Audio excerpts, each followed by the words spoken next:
Hello friends, कैसे हो सभी लोग। उम्मीद करता हूँ सब लोग बहुत अच्छे होंगे, बढ़िया होंगे। और हरीश जेस अकेडमी में आपका स्वागत है। हम लोग इंडियन पॉलिटी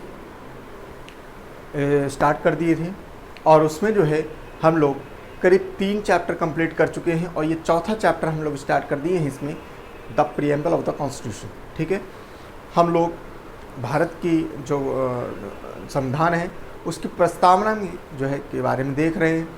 और कल हम लोग ने स्टार्टिंग किया था और स्टार्टिंग के बाद में हम लोग ने देखा कि जो हमारा संविधान जो प्रीएम्बल है, प्रीएम्बल का मतलब क्या होता है।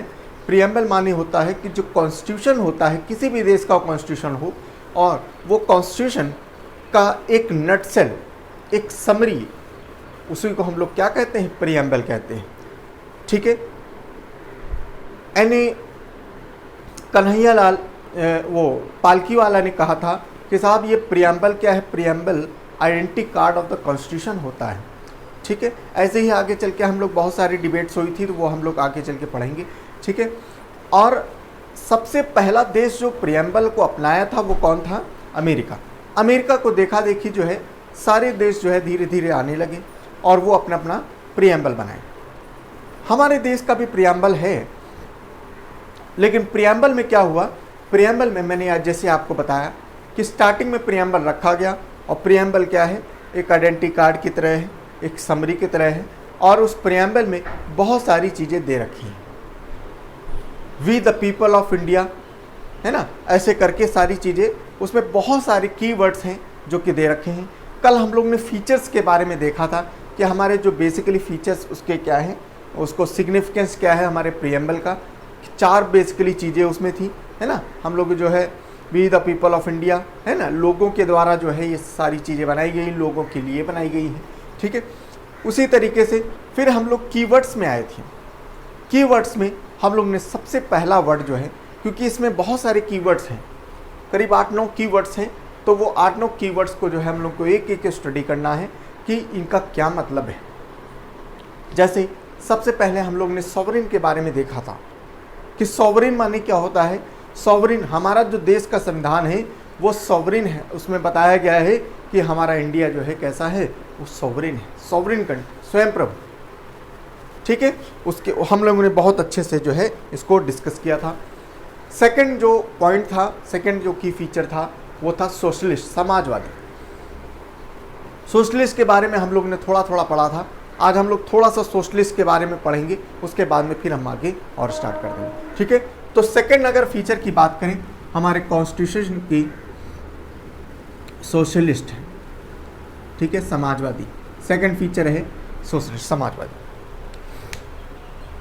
कल हम लोग आपको एक बात और बताई थी कि हमारा संविधान के साथ में ही हमारा प्रीएम्बल भी आ गया था, लेकिन समय रहते रहते फिर क्या हुआ, 42nd अमेंडमेंट 1976 को जो है हमारे 3 वर्ड्स जोड़े गए इसमें, कॉन्स्टिट्यूशन में प्रीएम्बल में 3 शब्द जोड़े गए। कौन कौन से थे, एक था सोशलिस्ट, एक थी सोशलिस्ट, यही वाला तुम्हारा सोशलिस्ट होगा। ठीक है, सोशलिस्ट हो गया। ठीक है, सेकुलर हो गया और इंटीग्रिटी हो गया, इंटीग्रिटी। ये 3 शब्द बेसिकली इसमें जोड़े गए थे बाद में, 42nd अमेंडमेंट 1976 के द्वारा ये जोड़े गए थे। तो यही सबसे पहला वर्ड जो है सोशलिस्ट। तो 42nd अमेंडमेंट 1976 से जोड़ा गया शब्द सोशलिस्ट, समाजवादी सब जोड़ा गया। तो अब प्रश्न उठता है कि हम इसके पहले अगर देखें तो क्या पहले हमारे संविधान में कि सोशलिस्ट टाइप की भावना नहीं थी? क्या हमारे संविधान में ये प्रीएम्बल में जो ये लिखा गया है 47 अमेंडमेंट में ये जोड़ा गया है, क्या इसके पहले हम लोग कोई भी ऐसा काम नहीं करते थे? क्या हम टोटली समाजवादी नहीं थे या हमारी समाजवादी सोच नहीं थी? क्या ये सारे प्रश्न उठते हैं। तो इसका आंसर ये है कि ऐसा बिल्कुल भी नहीं है कि हम लोग समाजवादी उस समय नहीं थे। हम लोग की जो भावना थी उस समय भी समाजवादी की थी, और समाजवादी के बिना हम लोग कोई कार्य कर ही नहीं सकते, क्योंकि समाज के उत्थान के लिए हम लोग ने बहुत से ऐसे कार्य कर रखे थे हमारे संविधान में, जिससे हमको ये मालूम चलता है कि इसके पहले भी हम लोग जो है समाजवादी की भावना को लेकर चल रहे थे। जैसे इसके पहले भी हम लोग फंडामेंटल राइट्स के बारे में बात कर चुके हैं। इसके पहले भी हम लोगों ने डीपीएसपी के माध्यम से सारी बातें कर चुके हैं कि हमारे जो संविधान है, डीपीएसपी के माध्यम से हम लोग ने बताया कि साहब हमारे जो भारत के लोग हैं, चूँकि संविधान उन्हीं के लिए है, तो इनका जो है उद्धार के लिए हम लोग ने article 39 equal pay for equal work करके बात करा, ठीक।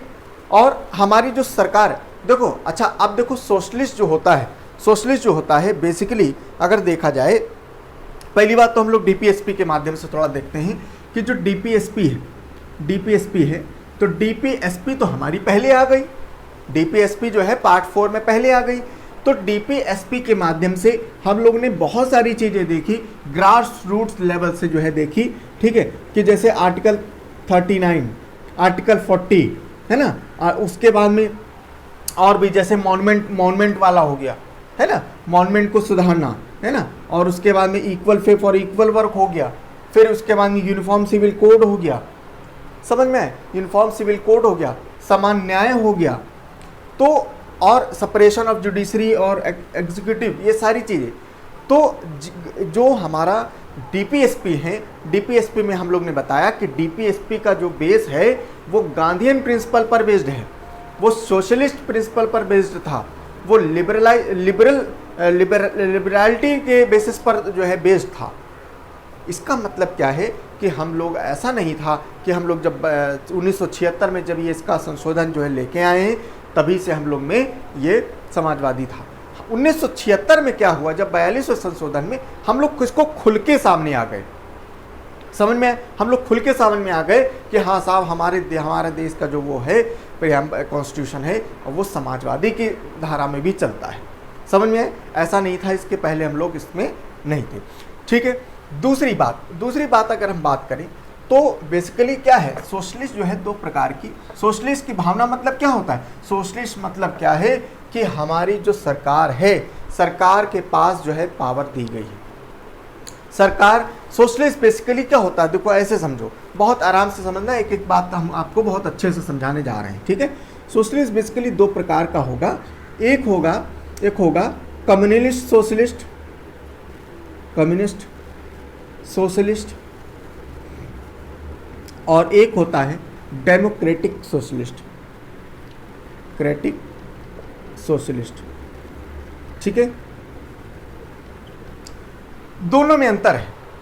कम्युनिस्ट सोशलिस्ट माने वो होगा, ठीक है, वो लोग होते हैं जिनकी पूरी की पूरी सत्ता जो है सरकार के पास में होती है, तो वो लोग क्या होता, वो पूरी मतलब हेड ऑफ, मतलब क्या होगा, वो सरकार होगी, सारी चीज़ें जो है सरकार में निहित होगी, सरकार ही सारी चीज़ें करेगी, ठीक है।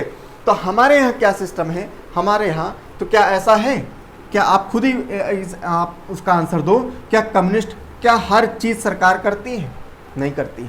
हमारे यहाँ कैसा है, डेमोक्रेटिक सोशलिस्ट है। डेमोक्रेटिक सोशलिस्ट मतलब क्या है कि हमारे यहाँ क्या सिस्टम है, हमारे यहाँ सरकार के पास में बहुत सारी चीज़ें हैं, ठीक है, कुछ चीज़ें सरकार के पास में हैं, कुछ चीज़ें प्राइवेट एंटरप्रेन्योर के पास में हैं। और हम लोग क्या होता था इसके, अगर और इसी सोशलिस्ट को, इसी डेमोक्रेटिक सोशलिस्ट को थोड़ा सा, चूँकि क्या होता है, अब बहुत ध्यान से सुनना, यहाँ पर कोई चीज़ इंटरप्रेट गलत मत करना, ठीक है, बहुत ध्यान से सुनिएगा। होता क्या है कि सरकार के हाथ में अगर हम लोग ये वाला कंसेप्ट कम्युनिस्ट सोशलिस्ट होते, ठीक है, तो क्या होता कि सरकार के हाथ में सारी चीज़ें होती, हर चीज़ सरकार के हाथ में होती। आज मैं पढ़ा रहा हूँ तो ये भी सरकार के हाथ में होता, तो पूरे भारत में कोई भी प्राइवेट स्कूल ना होता, कोई भी प्राइवेट, अगर मैं आपको पढ़ा पा रहा हूँ तो ये सारी चीज़ें नहीं होती, अगर होती भी तो किसके माध्यम से होती, सरकार के माध्यम से होती, सरकार ही अपने अपने चैनल्स बनवाता, सरकार सारी चीज़ें करता, जिसके माध्यम से आपको एजुकेशन मिलता। या मान लो कोई और भी चीज़ें हैं, जो और भी सर्विसेज हैं, वो सब सरकार के द्वारा होती, ठीक है। अब मैं यहाँ पर आलोचना नहीं कर रहा हूँ, लेकिन आपको मैं ये बताना चाह रहा हूँ कि सरकार जो होती है, जैसे मान लो क्या है कि अगर सब कुछ सरकार कर रही होती और सरकार का कोई भी कॉम्पिटिटर नहीं होता, भाई सरकार क्या अपने आप में सुप्रीम है, उसका कोई कॉम्पिटिटर नहीं है, ठीक, तो उस कंडीशन में क्या होता कि वहाँ चांसेस ऑफ इम्प्रूवमेंट वो बहुत कम हो जाते हैं। सरकार जो दे रही है वो आराम से आपको लेना पड़ता, ठीक है, आप कुछ कर नहीं सकते थे। जैसे कि छोटा सा एग्जांपल लेते हैं, मैं किसी का आलोचना नहीं कर रहा हूं, लेकिन जैसे कि अगर हम अब बात करें कि सरकारी स्कूल जो है, सरकारी स्कूलों की जो हालत है वो सबको मालूम है कि क्या कंडीशन है। सरकारी स्कूलों में कैसे कैसे पढ़ाई होती थी। अब जो नए नए टीचर्स जो जा रहे हैं बहुत अच्छे हैं, ठीक है, मैं सबकी बात नहीं कर रहा हूँ, लेकिन कुछ जो टीचर हैं वो थोड़ा सा जो है काम की कुताही कर रहे हैं, जिसकी वजह से जो है बहुत सिस्टम जो है बिल्कुल बेकार है। बच्चे कैसे वहाँ जाते नहीं थे, ठीक है, और पढ़ नहीं पाते हैं, तो बड़ी कंडीशन उसकी जो है बहुत बेकार है, ठीक है। क्यों? क्योंकि सरकार के हाथ में अभी क्या हुआ है कि उसमें जो प्राइवेट और दोनों में कंपेयर कर लो तो देखो दोनों में बड़ा अंतर है, ज़मीन आसमान का अंतर है, ठीक है। तो उस कंडीशन में यही अगर मान लो अभी तो चलो प्राइवेट है तो प्राइवेट को देख के भले कर सकते हैं कि भाई सरकारी स्कूल भी थोड़ा बेटर हो जाए, लेकिन अगर सोचो सिर्फ सरकार के होते तो फिर कंडीशन क्या होती, समझ में आए? तो इस वजह से क्या है कि हमारे यहाँ कैसा है, डेमोक्रेटिक सोशलिस्ट का कंसेप्ट है, ठीक है। लेकिन अभी हुआ क्या, डेमोक्रेटिक सोशलिस्ट में भी क्या है कि जैसे कि आज की डेट में हम लोग क्या दें, हम लोग में कैसा कंसेप्ट है, डेमोक्रेटिक सोशलिस्ट मतलब कुछ प्राइवेट है, कुछ जो है तुम्हारा सरकारी है। लेकिन इस कंसेप्ट को और अच्छा बनाने के लिए और ये इस कंसेप्ट में थोड़ा सा ढीलापन लाने के लिए, ठीक है, सरकार की जो पॉलिसीज़ हैं हर चीज़ में, चाहे वो टैक्स की हूँ, चाहे वो तुम्हारा एजुकेशन की हूँ, चाहे उसमें तुम्हारा लैंड की हूँ, चाहे तुम्हारे बिजनेस पॉलिसीज़ हों, चाहे वो कोई एंटरप्रेन्योर खोलने की बात हो, ठीक, तो ये सारी पॉलिसीज़ के लिए कुछ ढिलाई करी गई ताकि जो है हमारा जो है देश और ज़्यादा समृद्ध हो। तो 1991 में एलपीजी का मॉडल आता है। क्या आता है? एलपीजी का मॉडल आता है। एलपीजी माने होता है लिबरलाइजेशन, प्राइवेटाइजेशन और ग्लोबलाइजेशन। ये मॉडल आता है कब? 1991 में। 1991 में ये मॉडल आता है ना, मनमोहन सिंह के द्वारा। तो ये एलपीजी का मॉडल क्या था कि साहब हम लोग पहले क्या थे, हम लोग क्लोज्ड इकोनॉमी थे। दो टाइप की इकोनॉमी होती है, ठीक है, दो टाइप की इकोनॉमी होती है, एक क्लोज्ड इकोनॉमी होती है और एक होती है ओपन इकोनॉमी, ठीक है। थोड़ा इकोनॉमिक्स का पार्ट है लेकिन मैं आपको यहाँ पर समझाने के लिए बता रहा हूँ। क्लोज्ड इकोनॉमी वो इकोनॉमी होती है जिसका व्यापार, जिसका हर चीज़ क्या होता है, विद इन द कंट्री हो। मतलब वो सिर्फ और सिर्फ, जैसे मान लो भारत है जैसे मान लो ये, ठीक है, ऐसे करके भारत। तो भारत जो है, जैसे महाराष्ट्र जो है, महाराष्ट्र गुजरात से कर रहा है, गुजरात यूपी से कर रहा है, या अरुणाचल प्रदेश से कर रहा है, वेस्ट बंगाल से कर रहा है। मतलब क्या है, ये तमिलनाडु, ऐसे ऐसे करके विद इन द कंट्री ही हो रहा है व्यापार, उसको हम लोग कहते हैं क्लोज इकोनॉमी। ऐसा इकोनॉमी जहाँ पर क्लोज इकोनॉमी। ओपन इकोनॉमी वो होगा जैसे यूपी क्या कर रहा है, दूसरे देशों से कर रहा है, ठीक, चाइना से कर रहा है, ठीक। अब मान लो किसी और कंट्री से कर रहा है, चाइना जो है मान लो यूपी से कर रहा है, यूएसए से कर रहा है, हम लोग यूएसए से कर रहे हैं और यूएसए हमसे कर रहा है। मतलब सारे देश से हम लोग, सारे दुनिया से जब हम लोग जो है व्यापार करने लगते हैं तो उसको हम लोग ओपन इकोनॉमी कहते हैं। तो कंसेप्ट यही एलपीजी का मॉडल अब आया कि एलपीजी माने होता है लिबरलाइजेशन, प्राइवेटाइजेशन और ग्लोबलाइजेशन। तो लिबरलाइजेशन माने हुआ कि हमारी जो पॉलिसीज़ हैं, हमारी जो बिजनेस की पॉलिसीज़ हैं, तो वो पॉलिसीज़ क्या हैं, बड़ी कठोर हैं।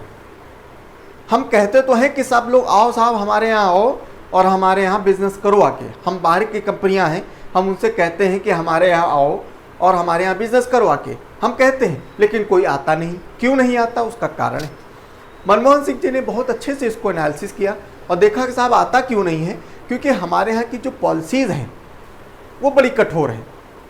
कोई आता इस वजह से नहीं क्योंकि पता चला आया तो आपने उसमें इतने टर्म्स एंड कंडीशंस लगा दिया, अगर आप आओगे तो इतना प्रोडक्शन करोगे तो इतना ज़्यादा आपको टैक्स पे करना पड़ेगा, अब ये नहीं कर सकते हो, वो नहीं कर सकते हो, वो नहीं कर सकते हो, है ना। बहुत सारी टर्म्स एंड कंडीशन हुआ करती थी जिसकी वजह से कोई आता नहीं था। तो अब क्या हुआ, लिबरल करो इन पॉलिसीज़ को, इन जो डेडलाइंस हैं, जो टर्म्स एंड कंडीशन हैं, उनको लिबरल करो। लिबरल करोगे मतलब, लिबरल मतलब क्या है, थोड़ी सी उनको छूट दे दो, ठीक। छूट दोगे तो क्या करेंगे, लोग आएंगे, ठीक। तो लिबरलाइजेशन का मतलब ये हुआ। फिर हुआ प्राइवेटाइजेशन। प्राइवेटाइजेशन का मतलब ये हुआ ठीक है। प्राइवेटाइजेशन का मतलब क्या हुआ कि पहले गवर्नमेंट सेक्टर में क्या है कि बहुत ज़्यादा कुताही हो रही है, जैसे कि एजुकेशन का ही अगर हम बात करें तो एजुकेशन में अभी भी बहुत ज़्यादा सिस्टम खराब है, ठीक है। आप सरकारी स्कूल कोई भी चले जाओ, मैं सबको नहीं कह रहा हूँ, लेकिन बहुत से ऐसे स्कूल हैं सरकारी स्कूल में आप चले जाओ, पता चला जानवर वहाँ घूम रहे हैं, ठीक है, जानवर घूम रहे हैं, जानवर बैठ रहे हैं, गोबर कर रहे हैं और सारी चीज़ें, मतलब कोई वहाँ देख रेख करने वाला नहीं है। ऐसी कंडीशन है सरकारी स्कूलों की, समझ में। तो इस कंडीशन में ये सरकारी स्कूल की ही बात नहीं कर रहे हैं और सारे विभाग की। तो क्या हुआ, अब जैसे तुम्हारे और किसी भी विभाग में, मान लो कोई भी विभाग है, एक पर्टिकुलर विभाग XYZ ले लेते हैं, ठीक है। अब आने का समय कितना है, बहुत ध्यान से सुनना, आने का समय है मान लो 10 बजे का टाइम है इसका, ठीक है, 10 AM में इसको आना है, एम्प्लॉय को 10 AM आना है। अब एम्प्लॉय क्या है, बढ़िया पान खाए चले आ रहे हैं 11, सवा 11, साढ़े 11 बजे तक, ठीक, पान खाते हुए चले आ रहे हैं, आए उसके बाद में बैठे हैं और बैठते ही पीक मार दी दीवार में, उसके बाद में थोड़ी देर बैठे, थोड़ी देर 1 घंटा काम किए, उसके बाद जैसे ही पौने 1 बजे लंच होता है, तुरंत क्या हुआ, निकल ली क्या, चाय पानी नाश्ता, और उसके बाद में फिर क्या हुआ, लंच हो गया। लंच वंच होने के बाद में फिर 2 बजे लंच खत्म होता है तो पता चला 3 बजे तक चले आ रहे हैं, ठीक, फरियादी इंतज़ार कर रहे हैं। 3 बजे आए, थोड़ी देर बैठे, इधर उधर घूमे, और शर्मा जी क्या हालचाल, और तिवारी जी क्या हालचाल, ऐसे करते करते 4 बजे फिर निकल ली। 4 बजे इधर चाय पानी पीने चले गए, है ना, मसाला खाने, पान खाने चले गए। 4 बजे के बाद में आए घूम घाम के, पौने 5 बजे बस बैठे नहीं, 5 बजे छुट्टी हो गई, निकल ली। तो ये कंडीशन हो गई थी, और आप सब समझ रहे हो कि यही कंडीशन होती थी, जिसकी वजह से क्या हुआ, कोई अकाउंटेबिलिटी ही नहीं थी, कितने बजे आया कितने बजे नहीं गया। तो इसी वजह से क्या हुआ, प्राइवेटाइजेशन के कंसेप्ट लाया गया कि साहब आप थोड़ा थोड़ा प्राइवेटाइजेशन के कंसेप्ट करो, और क्या करो, और प्राइवेटाइज करोगे तो क्या होगा, उसमें क्या होगा, अब लगेगा CCTV कैमरा, बायोमेट्रिक लगेगी, और जैसे 10 से आप 10-5 हुए उसमें शो कर जाएगा, और 10-5 अगर आप रेगुलर 3 दिन के हुए तुरंत आपकी सैलरी कटेगी। तो सैलरी जब कटेगी ना, तो बंदा कितने बजे आएगा, पौने 10 ही बजे चला आएगा, समझ में, पौने 10 ही बजे चले जाएगा। तो मतलब कहीं ना कहीं फिर क्या होगा, और प्लस इसको क्या है, इसको अपना टास्क दिया जाएगा कि अपना टास्क पूरा करना है तुमको। अगर कोई मतलब दे दिया, मान लो प्रोडक्शन है कि 100 यूनिट आपको प्रोड्यूस करना है, महीने में आपको 100 यूनिट देना ही देना है, और नहीं दोगे तो क्या होगा, आपकी सैलरी कटेगी। तुरंत क्या होगा, ये बंदा काम 10 बजे आएगा भी, और 5 बजे पहले जा ही नहीं सकता, और ये पूरी ईमानदारी के साथ काम करेगा, तब जो है 100 यूनिट प्रोड्यूस करके देगा। अगर ईमानदारी से काम नहीं करेगा, मेहनत से काम नहीं करेगा, तो 100 यूनिट बना ही नहीं पाएगा, और जब बना नहीं पाएगा तो सैलरी कटेगी। तो कुल मिला के जो क्वालिटी जो डेटोरिएट हो रही थी, जो गिर रही थी, उसको जो है इम्प्रूव करने के लिए ये प्राइवेटाइजेशन का कंसेप्ट आया है, ठीक है। और उसके बाद में तीसरा वर्ड है जी माने होता है ग्लोबलाइजेशन का मतलब वही है जो मैं अभी बताया कि एक कंट्री जब इस क्लोज्ड इकोनॉमी को ओपन इकोनॉमी बना दो, उसी को हम लोग ग्लोबलाइजेशन कहते हैं, ठीक है। मतलब कंट्री सिर्फ अपने अंदर ही व्यापार ना करे, वो क्या करे, विदेशों में भी जो है व्यापार करे, एक्सपोर्ट इंपोर्ट जो है चालू हो जाए, समझ में। तो क्या हुआ, जब ये 1991 में ये कंसेप्ट आया LPG का मॉडल, तो हमारा जो डेमोक्रेटिक सोशलिस्ट का सिस्टम था वो थोड़ा सा लचीला हो गया, और अब हम लोग जो है PPP मॉडल पर चलने लगे, PPP मॉडल पर चलने लगे। इसका मतलब क्या हुआ, पब्लिक प्राइवेट पार्टनरशिप के साथ में हम लोग चलने लगे। तो हम लोगों का क्या हुआ, पहले क्या होता था, सरकार के संस्थाएं थी। जैसे छोटा सा एग्जांपल मैं ले रहा हूँ, आपको समझ में आएगा। जैसे फॉर एग्जांपल रेलवे, तो रेलवे में क्या हुआ, पूरा का पूरा प्रोसेस जो था वो सारी की सारा प्रोसेस सरकार देख रही थी, ठीक है। अब क्या हुआ, सरकार ने PPP मॉडल जब स्टार्ट किया, तो PPP मॉडल में क्या हुआ कि अब जो है, अब जैसे मान लो रेलवे की जो ट्रैकिंग है, ट्रैकिंग मान लो दे दिया प्राइवेट हाथों में, तो अब जो ट्रैकिंग, जो एक्सीडेंट होते थे, पटरियां बेकार हुआ करती थी, ठीक, कोई देखने वाला नहीं था, या गेटमैन की जो सर्विस है, जो गेट ओपन करते हैं, ये करते हैं, क्लोज करते हैं, ठीक है, या कुछ और इलेक्ट्रिफिकेशन की बात करें, ठीक है, इलेक्ट्रिफिकेशन और तुम्हारा जो डिब्बे जो कोच होते हैं, तो कोच में जो मेंटेनेंस, पहले सीट और टॉयलेट इतने गंदे हुआ करते थे, तो अब क्या हुआ, अब मान लो इनको प्राइवेट में दे दिया, बाकी चीज़ें अपने हाथ में, सरकार ने अपने हाथ में रखा है, तो कुछ चीज़ें प्राइवेट में दे दिया। तो प्राइवेट में देने से क्या होगा कि अब सीट कोच का मेंटेनेंस बहुत अच्छा हो गया, सीट बिल्कुल नीट एंड क्लीन है, टॉयलेट खोलोगे तो ऐसा लग रहा घर में आ गए, ठीक, तो बहुत सारी चीज़ें, क्लीननेस सिस्टम आ गई, ठीक। ट्रैक जो है सुधारा गया, प्राइवेट में क्या है, प्राइवेट में डंडा मार के काम कराया जाएगा,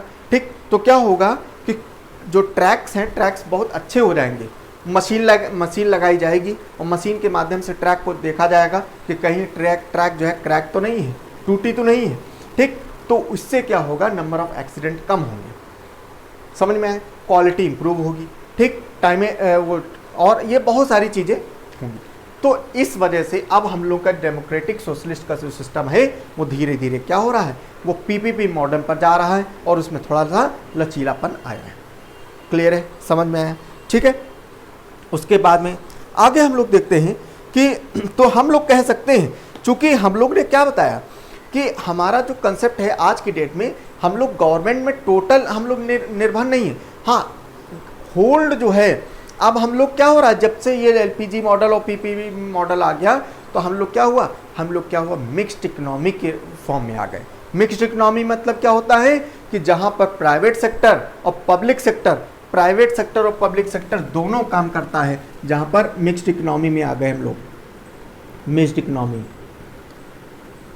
इकोनॉमी का मतलब होता है जहां पर प्राइवेट प्लस पब्लिक सेक्टर दोनों होता है, समझ में है, ठीक। तो पब्लिक सेक्टर क्या करेगा, पब्लिक सेक्टर अब क्या कर रहा है, अब एक होल्डिंग अथॉरिटी बन गया है, हाँ रेगुलेट हम करेंगे, लेकिन काम हम प्राइवेट वालों से कराएंगे, ठीक। रेगुलेटिंग नहीं देंगे, रेगुलेटिंग दे देंगे तो फिर कंट्रोल ही खत्म हो जाएगा, ठीक भाई, सिंपल सी बात है। ऐसे अगर हम इकोनॉमिक्स की भाषा में समझे तो 100% अगर मान लो शेयर हैं, तो सरकार मैक्सिमम क्या है, मैक्सिमम 49% शेयर किसको दे रही है, प्राइवेट को दे रही है, ठीक है, और 51% जो है किसको ले रही है, पब्लिक को अपने पास रखी हुई है, क्योंकि 1% ज़्यादा यहाँ पर 51% है, तो 1% ये ज़्यादा होने 50-50 अगर कर देगा तो आधा आधा हो जाएगा, फिर तो भाई दोनों का पावर हो जाएगा सेम बराबर, ठीक। तो 1% इसको जो है 50 से ज़्यादा दे दिया, ठीक है, तो क्या हो गया, 51% हो गया, और जिसके पास ज़्यादा शेयर वो उसके पास कंट्रोलिंग अथॉरिटी हो जाएगी, समझ में। तो मैक्सिमम कितना 49% दे रहा है, समझ में आया। तो ये सारी चीज़ें हमारे यहाँ हो रही हैं, ठीक है। तो सोशलिस्ट इकोनॉमी भी हमारी है, ठीक, जहाँ पर ज़रूरत है वहाँ पर हम लोग सरकार डायरेक्ट हस्तक्षेप कर रही है, जैसे कि गरीबी के लिए, गरीबी के उत्थान के लिए जो है सरकार बहुत सारी स्कीम लाती है, ठीक है, काम करती है ना। जैसे तुम्हारा उसके साथ में हेल्थ के साथ में, हेल्थ में जो है बहुत सारा योगदान सरकार करती है, बहुत सारे हॉस्पिटल बना रही है, एम्बुलेंस की सेवा का इंतज़ाम कर रही है, ठीक है। दिल्ली की अगर बात करें तो आम आदमी मोहल्ला क्लिनिक्स बना रही है, पंजाब में ऐसे मोहल्ला क्लिनिक बन रहे हैं, जगह जगह पर पॉलीक्लिनिक बन रहे हैं। तो क्या है कि सरकार अपने तरीके से जो है सोशलिस्ट का भी काम कर रही है, लेकिन हम लोग कैसे हैं, डेमोक्रेटिक सोशलिस्ट, समझ में आया। तो ये जो है हमारा सिस्टम जो है होता है सोशलिस्ट। उम्मीद करता हूँ कि समझ में आया होगा सबको, ठीक है। अगला जो टर्म है वो है क्या, सेकुलर का। अगला जो है कीवर्ड जो है हमारे प्रियम्बल में वो है सेकुलर का, ठीक है, सेकुलर।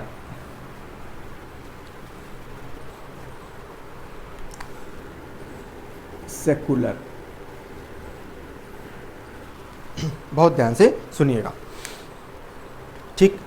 अभी जैसे मैंने बताया कि 1976 42वें संशोधन के द्वारा 3 वर्ड जोड़े गए, सोशलिस्ट, सेकुलर और इंटीग्रिटी। तो ये शब्द भी क्या हुआ, 42वें संशोधन 1976 से जोड़ा गया, 42nd अमेंडमेंट बाय।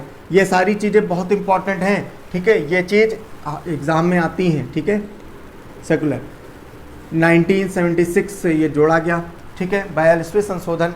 ये क्वेश्चन जो है कई बार आ चुका है, बताओ इनमें से कौन से शब्द जो है जो बाद में जोड़े गए थे, या इनमें से कौन से शब्द जो है मूल प्रियम्बल में नहीं थे। तो इनके 3 के अलावा वो सारे शब्द जो है हो जाएंगे। समझ में? ठीक है। तो हाउएवर सुप्रीम कोर्ट जो है 1976 में सेकुलर जो है स्टेट वर नॉट, ठीक है। तो अब देखो फिर वही बात कि 42वें संशोधन से ये शब्द जोड़ा गया, तो इसका ये मतलब बिल्कुल भी नहीं है कि हम लोग सेकुलर पहले नहीं थे, बिल्कुल भी नहीं।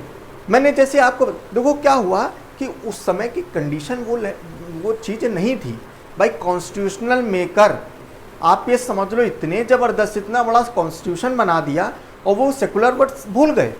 ऐसा हो सकता है? ऐसा हो ही नहीं सकता। तो इसकी वजह से क्या हम कह सकते हैं कि सेकुलर वर्ड नो डाउट 42वें संशोधन से जोड़ा गया, लेकिन इसका कंसेप्ट हमारे कॉन्स्टिट्यूशन में पहले ही था। सेकुलर का मतलब होता है कि आप किसी पर्टिकुलर रिलीजन को प्रमोट नहीं करते। हमारा भारत जो है किसी पर्टिकुलर रिलीजन का नहीं है, हम लोग सेकुलर है। सेकुलर मतलब क्या है कि हम सारे रिलीजन को प्रमोट करते हैं, हम किसी भी रिलीजन में भेदभाव नहीं करते हैं, उसको हम कहते हैं सेकुलर। अब जैसे कि हम जब ये बात कह रहे हैं कि हम लोग पहले से ही जब से संविधान बना है तब से हम लोग ये कर रहे हैं, कैसे कर रहे हैं? हम लोग फंडामेंटल राइट के माध्यम से कर रहे हैं। आर्टिकल 14 में ही हमने कह दिया क्या कि इक्वालिटी बिफोर लॉ, कानून के समक्ष समानता का अधिकार। भाई समानता का अधिकार कानून के समक्ष, उसमें कहीं भी ये नहीं दे रखा है कि साहब मुस्लिम जाएगा तो उसी का न्याय होगा, हिंदू जाएगा उसी का न्याय होगा, क्रिश्चियन होंगे उनका न्याय नहीं होगा। सबके लिए समान न्याय। No discrimination on the basis of caste, creed, religion, place of birth, gender, इनके बिहाफ पर कोई भी भेदभाव नहीं होगा। पब्लिक एम्प्लॉयमेंट, पब्लिक आर्टिकल 16 में पब्लिक एम्प्लॉयमेंट में कोई भी भेदभाव नहीं होगा, ठीक है। चाहे वो हिंदू भरे, चाहे वो मुस्लिम भरे, चाहे वो क्रिश्चियन भरे, चाहे पारसी भरे, चाहे बुद्धिस्ट भरे, सबके लिए समान अवसर। ठीक, कहीं आपने देखा है कि कोई फॉर्म आता है उसमें लिख के आता हो सिर्फ बुद्धिस्ट के लिए है, ये सिर्फ क्रिश्चियन के लिए है, ऐसा तो नहीं है। ठीक, सबके लिए है। तो हम लोग कहीं ना कहीं क्या है दर्शा रहे हैं क्या कि हम लोग का देश कैसा है, सेकुलर है। आर्टिकल 25 से लेकर 28 तक हम लोग ने किसके लिए राइट दिया है? रिलीजियस राइट्स के बारे में बात करा है।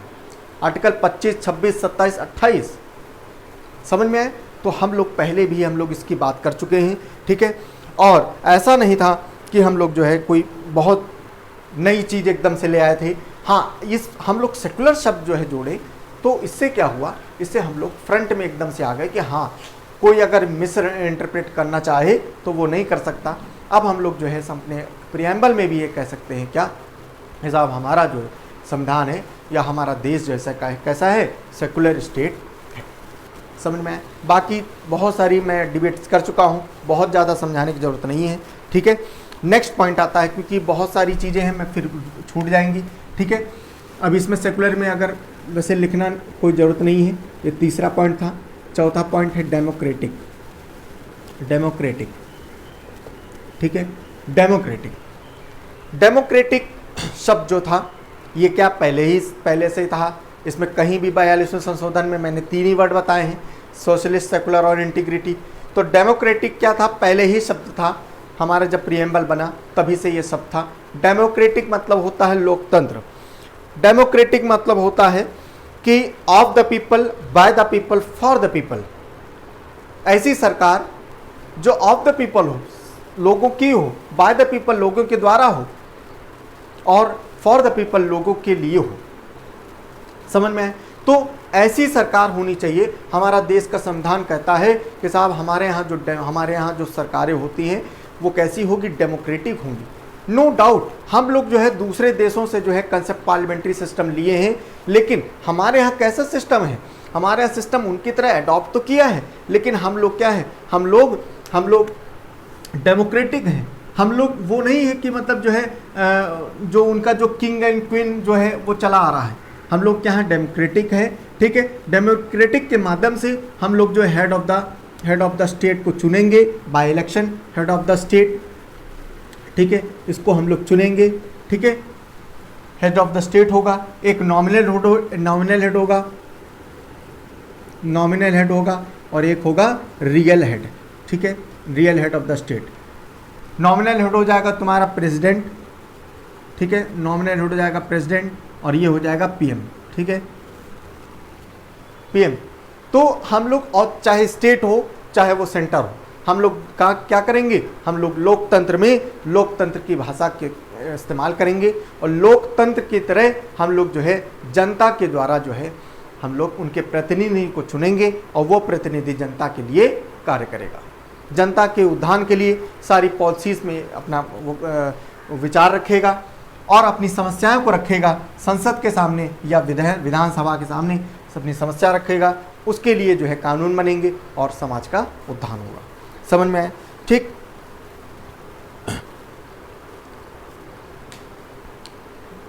ये हो गया तुम्हारा डेमोक्रेटिक। फिर आते हैं हम लोग रिपब्लिक के बारे में। ठीक है, कि रिपब्लिक हम लोग क्या, रिपब्लिक का क्या मतलब होता है, तो मतलब इसमें ये भी बताया है कि हम लोग क्या है, रिपब्लिक है। ठीक है, रिपब्लिक 5वां पॉइंट है रिपब्लिक। रिपब्लिक भी हम लोग, रिपब्लिक मतलब क्या, गणतंत्र।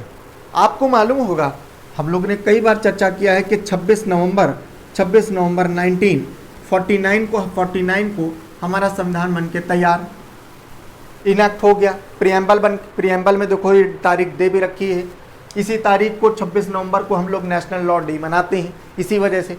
लेकिन हम लोग इसको लागू नहीं करे, क्यों नहीं करे, लाहौर सेशन की वजह से। और हम लोग ने इसको 26 जनवरी 1950 को जो है इसको हम लोग लागू किए। ठीक है, जब हम लोग लागू कर दिए और किसी भी देश का जब संविधान लागू हो जाता है, संविधान हो जाता है, तो वो देश कहलाता है गणतंत्र, रिपब्लिक कहलाता है। तो हम लोग क्या हो गए, हम लोग रिपब्लिक हो गए। ठीक है, हमारा हेड है प्रेसिडेंट, और प्रेसिडेंट जो है, प्रेसिडेंट इसी वजह से हम लोग 26 जनवरी को हर साल जो है हम लोग रिपब्लिक डे के रूप में जो है हर वर्ष मनाते हैं। ठीक है, democratic polity can be classified into 2 category, monarchy and Republic. ठीक है, और एक देखो डेमोक्रेटिक रिपब्लिक जो होता है, हम लोग कैसे हैं, डेमोक्रेटिक रिपब्लिक भी है, तो कैसे डेमोक्रेटिक, 2 तरीके के रिपब्लिक होते हैं। एक होता है मोनार्की,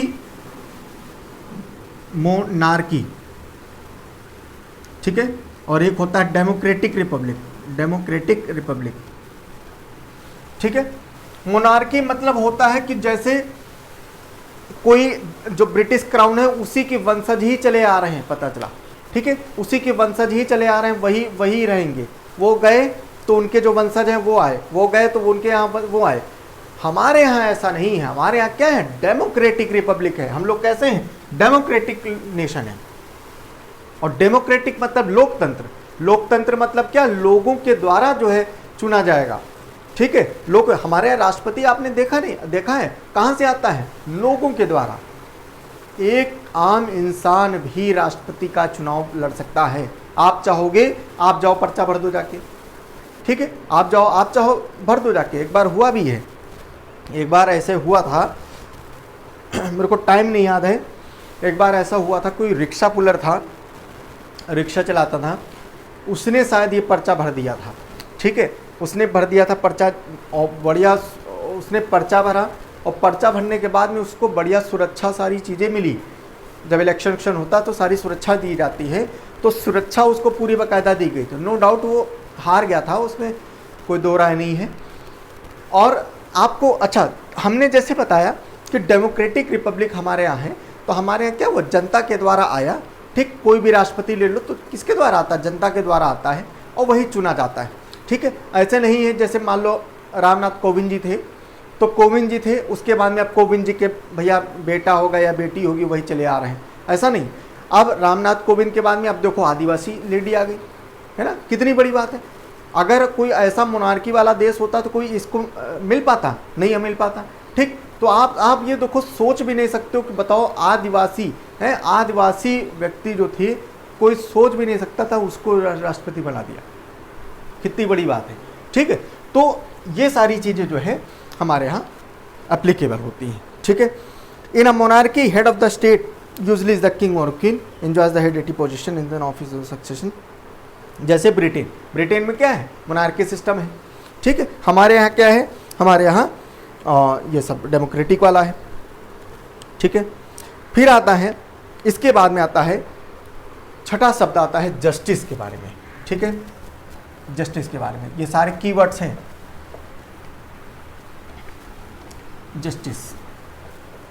जस्टिस मतलब नहीं, ये नहीं, सिर्फ वही नहीं जो आप समझ रहे हो। जस्टिस मतलब ये नहीं कि आप न्यायालय में चले गए और जज साहब ने ऑर्डर कर दिया तो वो जस्टिस हो गया, ठीक, वो भी जस्टिस है। लेकिन वहाँ पर, यहाँ पर हम लोग ये वाली जस्टिस की बात नहीं कर रहे हैं। जस्टिस माने हम लोग सामाजिक न्याय की बात कर रहे हैं कि हमारे समाज में किसी प्रकार का भी अन्याय बर्दाश्त नहीं है और अन्याय ना हो, इसी वजह से हम लोग ने बहुत सारे आर्टिकल्स उसको लिए समर्पित, इसके लिए समर्पित किए हैं। जैसे फंडामेंटल राइट्स के ही बारे में अगर हम बात करें तो समान न्याय के बारे में, इक्वल जस्टिस के बारे में, आर्टिकल 14 इक्वालिटी बिफोर लॉ के बारे में बात करते हैं, पब्लिक एम्प्लॉयमेंट की बात करते हैं, एबॉलिशन ऑफ टाइटल्स की बात करते हैं। कितनी बड़ी बात है, एबॉलिशन ऑफ टाइटल, है ना, एबॉलिशन ऑफ टाइटल 18 है, abolition of title, abolish of title है। एबॉलिशन ऑफ टाइटल, टाइटल मतलब उपनाम, कोई भी उपनाम अब आप यूज नहीं कर सकते हो। जैसे पहले चलता था ना, महाराजा धीराज है, चौधरी पधार रहे हैं, महाराजा महारानी, सर की भी उपाधि होती थी पहले, है ना। और मान लो कोई और वो कर दिया, कोई और पर्टिकुलर उपाधि ली, तो ये सारी जो उपाधियाँ हुआ करती थी, उपाधियाँ अब बैन करती गई। जब हमारा संविधान बना कि साहब अब कोई उपाधि नहीं, अगर कोई इंसान रख रहा है ना तो भेदभाव होगा। कोई भी अगर उपाधि, एक पर्टिकुलर बंदा है, आप ये खुद ही समझो, छोटा सा एग्जांपल ले रहे हैं, आपकी क्लास है, आप स्कूल में पढ़ने जाते थे, ठीक है, या आप मान लो कॉलेज में आप पढ़ने गए, आप 50 लोग उसमें बैठे हो, अभी सबका आप नाम मिस्टर, मान लो आपका मिस्टर नाम राकेश, एक का नाम है मिस्टर गुड्डू, एक का नाम है मिस्टर विक्रांत, ठीक, ऐसे करके नाम, और एक का नाम है क्या, महाराजा धीर सिंह। अब महाराजा, अब तो देखो एक सेंस ऑफ मतलब जो है ऊंच नीच की बात आती है यहाँ पर, है ना, कि भाई उनको महाराजा करके बुलाया जा रहा है ना, और हमको सिर्फ मिस्टर, कुछ भी नहीं है, मिस्टर भी नहीं लगा रहे हैं, है ना, उनको महाराजा। तो ये सारी जो है, ये टाइटल्स जो है भेदभाव की भावना लाती हैं, जिसकी वजह से इनको एबॉलिश किया गया, ठीक है। और अब बोला गया कि कोई भी उपाधि आप नहीं ग्रहण कर सकते हो। उपाधि केवल और केवल आप दो माध्यम से ही आप ग्रहण कर पाओगे। जैसे एक on the basis of education, आप अगर पढ़ाई कर लेते हो, आप डॉक्टरेट की उपाधि ले लो, तो आपके नाम के सामने जो है डॉक्टर लग जाएगा। आप जीवन भर अपने नाम के आगे डॉक्टर लगा सकते हो। आप MBBS MD कर लो तो आप डॉक्टर अपने नाम के आगे लगा सकते हो। और दूसरा होता है, वो होता है डिफेंस सर्विसेज में जैसे होते हैं जो, ठीक, जैसे मेजर है, कोई आर्मी में है मेजर है, तो वो जिंदगी भर अपने नाम के आगे मेजर फला लगा सकता है। कर्नल है तो कर्नल लगा सकता है, नेवी में था एडमिरल लगा सकता है, विंग कमांडर लगा सकता है, ठीक, वो एयरफोर्स में है तो विंग कमांडर लगा सकता है। तो ऐसे करके जो है on the basis of defence और on the basis of education, खाली दो माध्यम है जिसकी वजह से आप लगा सकते हो टाइटल, या उसके अलावा नहीं लगा सकते हो। अनटचेबिलिटी, अगर हम बात कर रहे हैं जस्टिस के बारे में, और जस्टिस अगर अनटचेबिलिटी का माहौल हो, अगर कोई छुआछूत की बात कर रहा हो, ठीक है, और कोई जैसे मान लो मंदिरों की अगर बात करें, मंदिर में पता चला एक जो शेड्यूल कास्ट के लोग हैं, शेड्यूल कास्ट के लोग को अगर प्रवेश नहीं दिया जा रहा है, तो फिर कैसा जस्टिस? भाई हम सब लोग एक हैं, हम लोग क्या है, हम लोग इंडियन हैं, ठीक है, और हम मान लो क्या है, उसमें सिर्फ हिंदुओं का प्रवेश हो रहा है, और मान लो SC ST हैं, उनको प्रवेश नहीं दिया जा रहा है, तो फिर समाज में कैसा जस्टिस हो रहा है?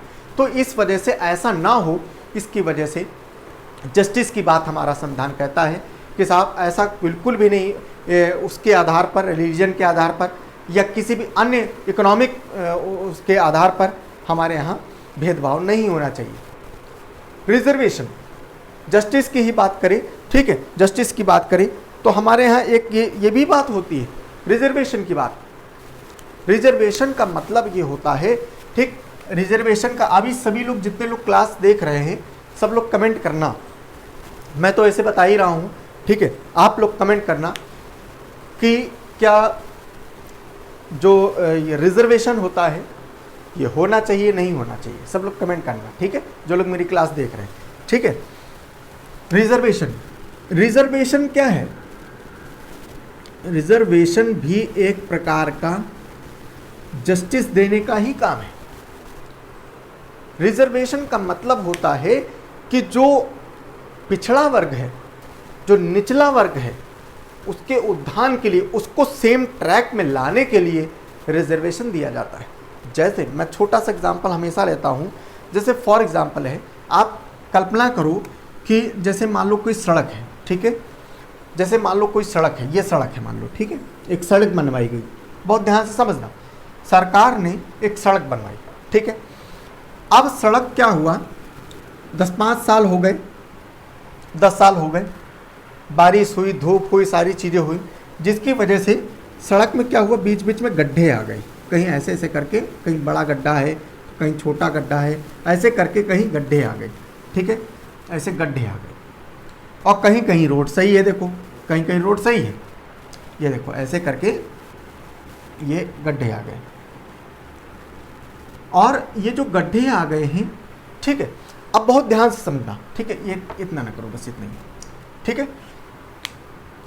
अब रोड जो है, रोड बहुत बड़ी, मैं ये छोटा सा एग्जांपल ले रहा हूं, ऐसे करके, ये भी बिल्कुल सही है, ठीक है।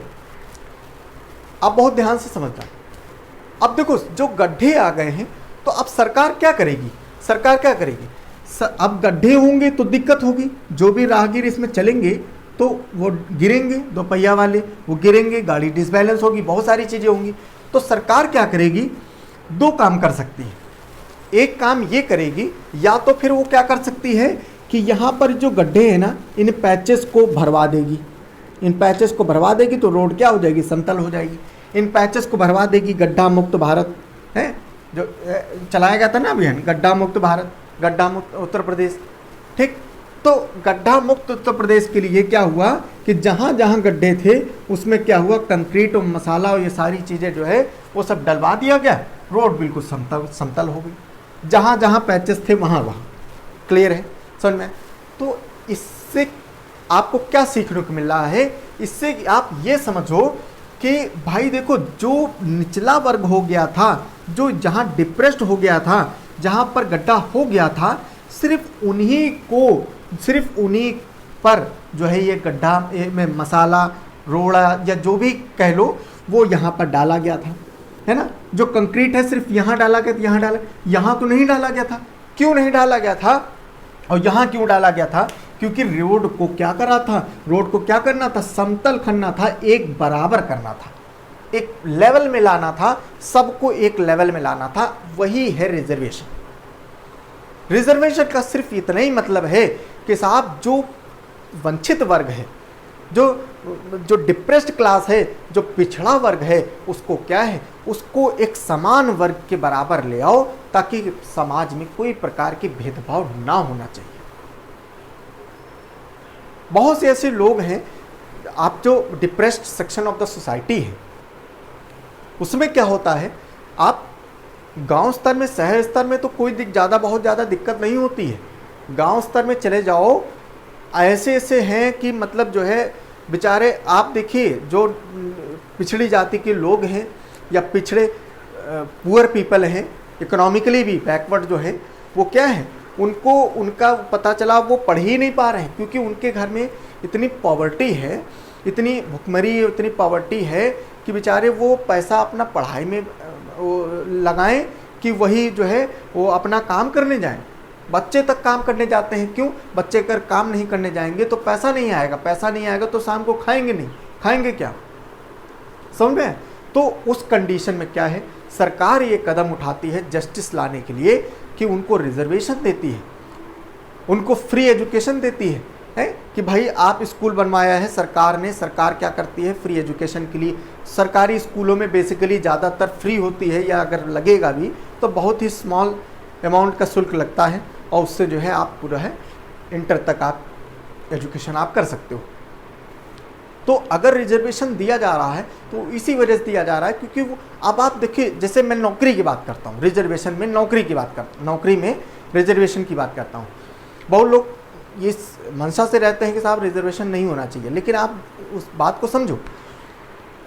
एक जो poor section of the society है, डिप्रेस्ड क्लास है, और आप जो है आप जनरल कैटेगरी के हो, आप संपन्न परिवार से हो, ठीक है, दोनों में कंडीशन आप समझो। देखो हुआ क्या, एक बंदा है, बंदा ए और बंदा बी। ये बंदा बी पुअर है, ये पुअर बंदा है, ठीक है, और ये बंदा जनरल का है, ये पुअर है और ये एससी है। फॉर एग्जांपल आप बहुत ध्यान से समझना, ये जनरल का है और ये एससी कैटेगरी में आता है। अब ये बंदा पूरी ग्रेजुएशन तक भाई संपन्न परिवार से है, ठीक है, और बहुत अच्छे से पढ़ा है, इंटर तक किया है, प्राइवेट स्कूल में इंटर किया है, ग्रेजुएशन बहुत अच्छे से कर लिया है। ये बंदा सरकारी स्कूल में है, पुअर है, बेचारे के पास पैसा तो है नहीं, सरकारी स्कूल में इंटर तक कैसे पढ़ा है, मिड डे मील के चक्कर में, ठीक है। उसके बाद में अब ग्रेजुएशन में कैसे कैसे पढ़ने में बढ़िया अच्छा था लड़का, ठीक, जिसकी वजह से क्या हुआ, इसको भैया वहाँ फिर एडमिशन कराया ग्रेजुएशन में, कैसे खींच तान के ग्रेजुएशन की फ़ीस भरी और उसके बाद में क्रैक कोर्स किया, ठीक है, बड़ी खींच तान से जो है चीज़ें पढ़ाई हुई। ये लड़का इंटर तक भी खूब कोचिंग किया है, खूब मतलब घर में ट्यूशन लगा, सारी चीज़ें, ग्रेजुएशन में भी खूब भैया कोचिंग वोचिंग किया क्योंकि संपन्न परिवार से है, ठीक है। और ये बंदा क्या है, ये डिप्रेस इकोनॉमिकली भी वीक है, जिसकी वजह से इसको कोचिंग और ये सारी चीज़ें नहीं मिल पाई। तो अब हुआ क्या कि इसकी नॉलेज और इसकी नॉलेज में अंतर होगा, इसमें कोई दो राय नहीं, इसकी नॉलेज और इसकी नॉलेज में बहुत अंतर होगा। क्यों? क्योंकि ये बंदा इतना एबल था कि रोज़ कॉलेज भी जाता था, रोज़ पढ़ाई करता था, प्लस कोचिंग में ट्यूशन व्यूशन सब लगा रखा था, ठीक। इनके पास इतना पैसा नहीं था ये साहब ये सारी चीज़ें व्यवस्था कर सके, कैसे कि घी है, कैसे कर पैसे उधार लेके जो है अपनी फ़ीस जमा करा, तब जाके ये बंदा क्या हुआ, पढ़ पाया, ठीक। अब हुआ क्या, अब आता है एसएससी का फॉर्म, एसएससी का फॉर्म आता है, या यूपीएससी का किसी का भी ले लो, एसएससी का फॉर्म आता है। एसएससी के फॉर्म में यहाँ तो कोई वो नहीं, यहाँ तो एक कॉमन पेपर होगा, वो कॉमन पेपर ये भी देगा, वो कॉमन पेपर ये भी देगा। अब देखो फिर वही बात, ये बंदा संपन्न परिवार से है तो ये क्या करेगा, एक बढ़िया सी कोचिंग लेगा और अच्छे से पढ़ाई करेगा, और उसके बाद में बढ़िया पहले ही अटेम्प्ट में एसएससी पार कर जाएगा या कोई भी पेपर पार कर जाएगा। ये बंदे के पास इतना पैसा नहीं है कि साहब कोचिंग कर पाए, कोचिंग में बड़ी बड़ी मोटी मोटी फीस पड़ती है, जिसकी वजह से क्या है, ये बंदा उतना एबल नहीं है कि ये बंदा कोचिंग कर पाए। वो कोचिंग नहीं कर पाएगा, अपने हाथ से ही बेचारा मेहनत करेगा। और अब कोचिंग और अपनी हाथ में मेहनत में बड़ा अंतर होता है, इसमें कोई दो राय नहीं। भले ही आपकी सारी मेहनत हो, लेकिन कोचिंग बहुत सारी चीज़ें कोचिंग क्या करती हैं, गाइड। अब जैसे मैं पढ़ा रहा हूँ, मैं कोई अलग से तो नहीं पढ़ा रहा हूँ, मैं भी किताब से पढ़ रहा हूँ, आप भी किताब से पढ़ सकते थे, लेकिन क्या है, मैं एक तरीके से आपको समझा रहा हूँ ताकि आपको जो है, आप जब अब कब पढ़ोगे, जैसे पहले आप किताब पढ़े तो पहले आपको वो चीज़ नहीं समझ में आएगी, लेकिन अब मैंने क्या किया, मैंने आपका काम आसान कर दिया। मैंने आपको सारी चीज़ें, सोशलिस्ट क्या होता है, मैंने बहुत अच्छे से लेक्चर बताया कि ये सब ऐसे ऐसे चीज़ें सोशलिस्ट में होता है, और बहुत अच्छे से आपको समझा दिया। अब आप जब सोशलिस्ट पढ़ोगे ना तो आपको बिल्कुल एक एक पॉइंट समझ में आ जाएगा। लेकिन एक बच्चा वो है जो हमसे नहीं पढ़ा है या कोचिंग में नहीं पढ़ा है, तो उसको वो चीज़ नहीं समझ में आएगी, उस लेवल की समझ में आए तो उस लेवल पर अब पेपर तो एक ही देना है। तो ये बंदा क्या हुआ, पता चला आप 100 मेरिट गई 100, आपके 120 आ गए। ये बेचारा क्या है, घर में पढ़ रहा था, है ना, घर में पढ़ रहा था, और घर में पढ़ के बेचारा 95 नंबर इसको लेके आ गया, 95 नंबर लेके आ गया। अब हुआ क्या, अब बेचारा 5 नंबर से वो रह गया, लेकिन उसमें उसकी क्या गलती बेचारे की है, उसने तो बहुत मेहनत करी, है ना, लेकिन उसके पास संसाधन उतने नहीं थे जिसकी वजह। तो सरकार यही कहती है कोई बात नहीं बेटा, आपने जो है आप इतनी मेहनत से पढ़े हो और आपके पास संसाधन नहीं, तो सरकार का ये जिम्मेदारी होती है, सरकार डीपीएसपी के माध्यम से जिम्मेदारी लेती है क्या कि साहब हम समाज में इक्वालिटी लाएंगे, जस्टिस लाएंगे, तो उसी में क्या करेगी सरकार इसको रिजर्वेशन देगी कि साहब जो 90 नंबर ले आएगा वो क्या हो जाएगा, SC है अगर है 90 नंबर ले आएगा तो वो सेलेक्ट हो जाएगा। तो साहब 95 लेके ये भी सेलेक्ट हो गए।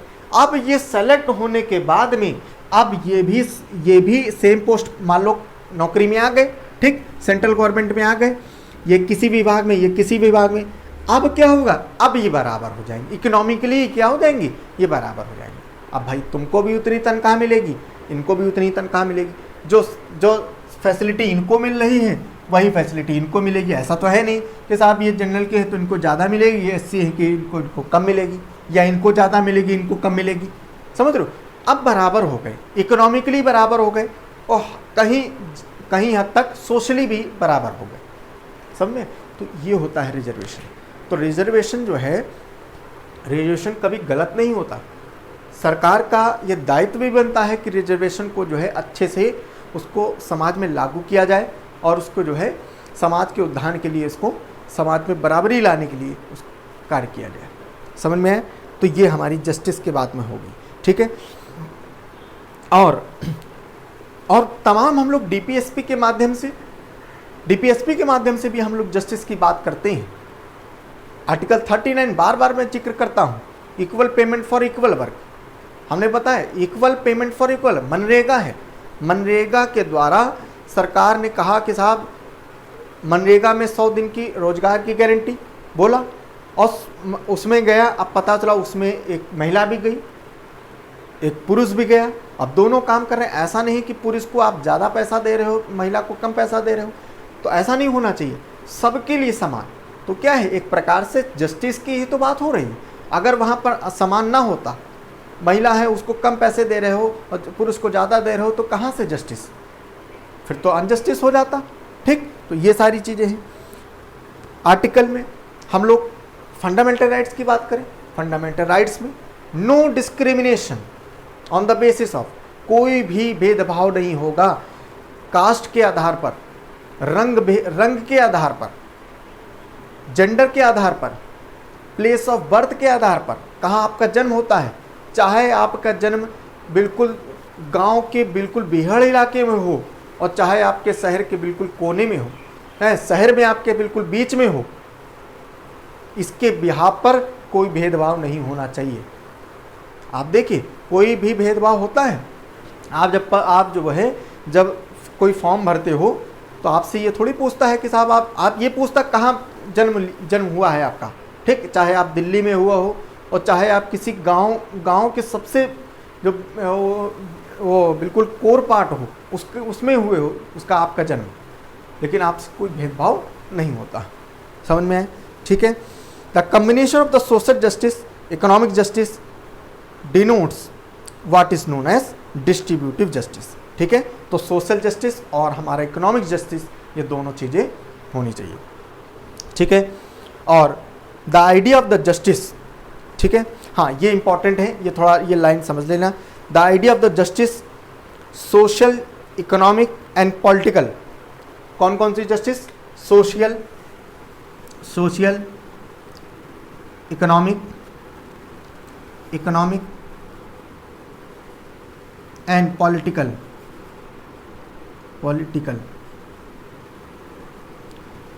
जो सोशल, पॉलिटिकल और इकोनॉमिक जो जस्टिस है has been taken from the Russian revolution 1917,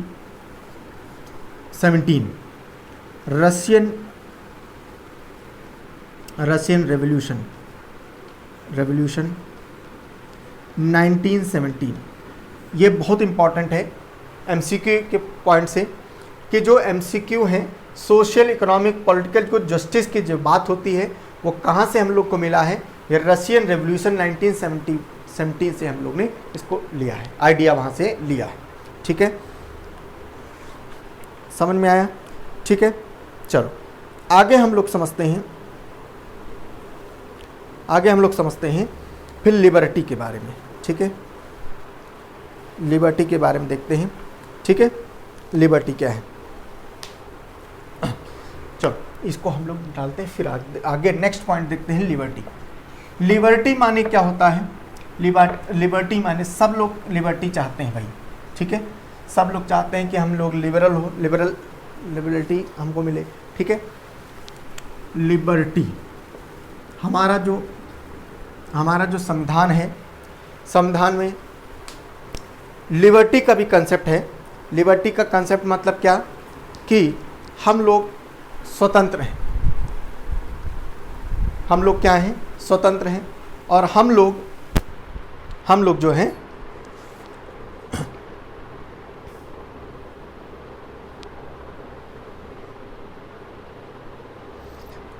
ठीक है, हम लोग क्या हैं? स्वतंत्र हैं। लिबर्टी जो है हम लोगों की जो स्टार्ट होती है वो घर से ही स्टार्ट होती है। आप ये समझो, जैसे हम ही लोग हैं, ठीक है। घर में जो है क्या करते हैं, जैसे मान लो घर में है, ठीक, 2 भाई हैं, ठीक, और एक भाई जो है मान लो खूब, जैसे बड़े भैया हैं और वो भैया खूब पार्टी वार्टी कर रहे हैं, जहाँ मर्जी है वहाँ जा रहे हैं, ठीक। उनको कोई जो है रोक टोक नहीं है, क्योंकि बड़े हैं, नौकरी करते हैं भैया, सारी चीज़ें हैं, और भैया जहाँ मर्जी है वहाँ जा रहे हैं। अब तो वो तो उनको लिबर्टी है, स्वतंत्र है, बिल्कुल कोई दिक्कत नहीं, कोई बोलने वाला नहीं। अब पता चला आप छोटे हो, है ना, आप कहीं गए, वहाँ से लौट के आए, लो थप्पड़ सुना दी है, तो क्या हुआ? आप स्वतंत्र नहीं हो। तो क्या होता है, हम लोग चिल्लाते हैं, हमको भी लिबरल है, हमको भी लिबर्टी चाहिए, स्वतंत्रता चाहिए, है ना। हम कैसे घर से, आप आजकल देखो, आजकल के जो पहनावा है कैसा है भाई, फटी जीन्स पहने हैं लोग, है ना, फटी जीन्स पहने हैं या कपड़े वैसे पहने हैं। तो क्या है, ये लिबर्टी का ही सिस्टम है, सब लोग चाहते हैं। अब पता चला पेरेंट्स जो हैं, पेरेंट्स कहते हैं ये सब ना पहनूं, बच्चे क्या कहते हैं, नहीं हमको यही पहनना है, हमारी स्वतंत्रता है, हम कुछ भी पहने, हमको अच्छा लगता है, फटी जीन्स पहनना हमको अच्छा लगता है, ठीक है। तो ये सारी चीज़ें हैं, ठीक है। तो ये हमारी क्या स्वतंत्रता है। और ये जो लिबर्टी का सिस्टम है हमने घर से स्टार्ट किया, और घर से लेके अगर हम बात करें हमारे कॉन्स्टिट्यूशन की, तो हमारा जो कॉन्स्टिट्यूशन है वो भी हमको ये राइट देता है लिबर्टी की। कौन सी लिबर्टी की? जैसे उसमें हम लोग प्लेस ऑफ वर्शिप, हम लोग स्वतंत्र हैं, हम लोग कहीं भी जा सकते हैं। अगर हम लोग पूरे भारत में, जैसे हम लोग क्या है, लिबर्टी के बारे में अगर बात करें तो हम लोग 19 में, आर्टिकल 19 के माध्यम से हम लोग क्या बोलते हैं कि साहब हम लोग कुछ भी बोल सकते हैं, कुछ भी बोलते हैं। देखो एक बात अभी हम और इसमें क्लियर करेंगे, ठीक है। हम लोग फ्रीडम ऑफ स्पीच है, ठीक, फ्रीडम ऑफ स्पीच है। फ्रीडम ऑफ स्पीच के माध्यम से, फ्रीडम ऑफ स्पीच हम लोग कुछ भी बोल सकते हैं, है ना। हम लोग ऐसा तो है नहीं कि ये ना बोलो वो ना बोलो, ठीक, हम लोग बोल सकते हैं। और हम लोग पूरी कंट्री में कहीं भी घूमें, ठीक है। हम लोग क्या है, हम लोग जो है कहीं भी घूम सकते हैं, कहीं भी हम लोग रिसाइड कर सकते हैं, रिसाइड माने हम लोग रह सकते हैं, ठीक। कहीं भी अपने मन पसंद जो है गर्लफ्रेंड बना सकते हैं, अपने मन पसंद बॉयफ्रेंड बना सकते हैं, शादी कर सकते हैं, है ना। तो ये सारी चीज़ें जो है हम लोग अपने मन कर सकते हैं। क्यों? क्योंकि हम लोग को लिबर्टी मिली हुई है। लेकिन लिबर्टी की आड़ में कुछ ऐसे तत्व हैं जो उसका नाजायज़ फ़ायदा उठा रहे हैं, वो नहीं कर सकते। हम लोग लिबर्टी तो मिली है, लेकिन लिबर्टी में हम लोग पॉजिटिव सेंस में हम लोगों को लिबर्टी में कुछ रिस्ट्रिक्शंस हैं। जैसे मैंने बताया फ्रीडम ऑफ स्पीच है, तो हम लोग कुछ भी बोल सकते हैं, लेकिन कुछ भी मतलब कुछ भी नहीं बोल सकते हैं। मतलब क्या है कि आप किसी पर्टिकुलर रीजन, जैसे मान लो आप कहीं गए, आप भाई इसमें क्या है, फ्रीडम ऑफ स्पीच में क्या है कि आप जो है, जैसे मैं बोल रहा हूँ, ठीक, मैं आपको क्लास ले रहा हूँ तो मैं सारी चीज़ें बोल रहा हूँ, लेकिन अभी मैं क्या करूँ, मैं किसी पर्टिकुलर रीजन के हिसाब से कुछ अगेंस्ट में बोलने लगूँ, तो क्या हो जाएगा, भड़काऊ भाषण हो जाएगा। भाई कुछ लोग होते हैं, कुछ ऐसे नेता होते हैं, कुछ ऐसे वक्ता होते हैं जो गैदरिंग इकट्ठा कर लेते हैं और भड़काऊ भाषण बोलते हैं किसी पर्टिकुलर रीजन में, क्या होता है, दंगा हो जाए। तो ऐसी चीज़ आपको क्या है, रिस्ट्रिक्ट करी गई है। आप वहाँ पर ऐसी फ्रीडम नहीं कि आप कहते हो हम तो लिबर्टी हमारे हमको दे रखी है, फ्रीडम ऑफ स्पीच है, हम तो कुछ भी बोलेंगे, ऐसा थोड़ी नहीं है। आप कुछ ऐसे आप बोलो बिल्कुल सही, लेकिन आपके बोलने से ऐसा ना हो किसी की सेंटिमेंट्स को जो है हर्ट हो, किसी पर्टिकुलर रिलीजन हो या किसी पर्टिकुलर इंसान को अगर वहाँ पर होगा तो फिर उसका नुकसान नहीं होना चाहिए। फ़ायदे की बात है तब तो ठीक है, अगर नुकसान होगा तो फिर वो लिबर्टी में आप भाई उनका तो आप मानहानि कर रहे हो ना, वो वहाँ पर क्या है, रिस्ट्रिक्शंस है। समझ में आया? ठीक है, और आगे देखते हैं। आगे क्या है, the preamble secures all the citizen liberty of thought, expression, belief, faith, worship and through fundamental rights, enforcement in the court of law in the violation. मैंने अभी बताया मंदिर, मस्जिद, गुरुद्वारा, सारी चीज़ें सब क्या है, हमारी लिबर्टी। हम कहीं भी जा सकते हैं, अपने विचारों को पेश कर सकते हैं, हम अपनी कविता लिख सकते हैं, है ना, अपने लेख लिख सकते हैं, प्रेस में अपना छाप सकते हैं, न्यूज़पेपर में छाप सकते हैं, आजकल इंटरनेट का ज़माना है, नेट पर डाल सकते हैं, अपनी बात को कह सकते हैं। क्यों? क्योंकि हम लोग लिबरल हैं। ठीक है, तो ये सारी चीज़ें जो है हम लोग को DPSP के उसके फंडामेंटल राइट्स के माध्यम से हम लोग को दिया गया है। और इनका अगर वायलेशन होता है तो पनिशमेंट की भी प्रावधान है, इनका पनिशमेंट का भी प्रावधान है। ठीक है, पनिशमेंट का भी प्रावधान है। मान लो आप कहीं आप गए, आप सभा कर रहे हो और सभा में ऐसी ऐसी कटु वचन बोल रहे हो किसी के अगेंस्ट में, किसी रिलीजन के अगेंस्ट में, भाई उनको तो ये कर देना चाहिए, काट डालना चाहिए, मार डालना चाहिए, ये सारी चीज़ें कर देना चाहिए। ठीक, तो वो गलत है ना, उसके अगेंस्ट में क्या हो जाएगा, आपके ऊपर केस हो जाएगा। समझ में? ठीक है, तो वहाँ पर आपके लिबर्टी जो है, liberty elaborates the preamble is the very essential and successful functioning of the Indian democratic, however the liberty is enjoyed within the limitation of the mention in the constitutional brief. The ideal of the liberty, हाँ अब सुनो, जिस प्रकार से अभी हम लोग ने देखा था कि जो 3 शब्द थे, ठीक है, कौन कौन से, social, economic and political justice जो था वो हम लोग ने कहाँ से लिया था, रशियन रेवोल्यूशन 1917 से लिया था। उसी प्रकार से हमारा जो idea of liberty, equality and fraternity in the preamble, ठीक है, आइडिया ऑफ लिबर्टी, ठीक है, और इक्वालिटी ऑफ फ्रेटर्निटी, ठीक है, ये फ्रेंच रेवोल्यूशन से ये लिया गया है। ठीक है, फ्रेंच रेवोल्यूशन से ये कंसेप्ट लिया गया है 1789